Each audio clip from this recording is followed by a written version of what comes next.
ఇక ఇంద్రకీలాద్రిపై అమ్మవారు ఇవాళ సరస్వతి అలంకారంలో భక్తులకు దర్శనమిస్తున్నారు. ఇవాళ మధ్యాహ్నం ఇంద్రకీలాద్రికి సీఎం చంద్రబాబు రాబోతున్నారు.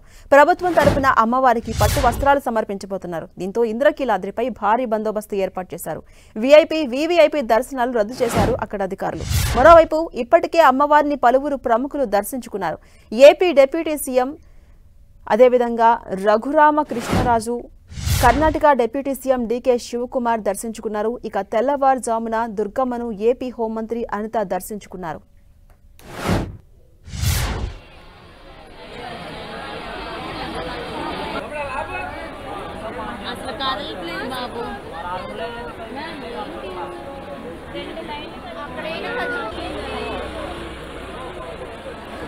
ఇంద్రకీలాద్రిపై అమ్మవారు ఇవాళ సరస్వతి అలంకారంలో భక్తులకు దర్శనమిస్తూ ఉన్నారు. భక్తులంతా భారీ సంఖ్యలో తరలి వస్తున్నారు. అదేవిధంగా ఇవాళ మధ్యాహ్నం ఇంద్రకీలాద్రికి ఏపీ సీఎం చంద్రబాబు కూడా రాబోతున్నారు. ప్రభుత్వం తరపున అమ్మవారికి పట్టు వస్త్రాలు సమర్పించబోతున్నారు.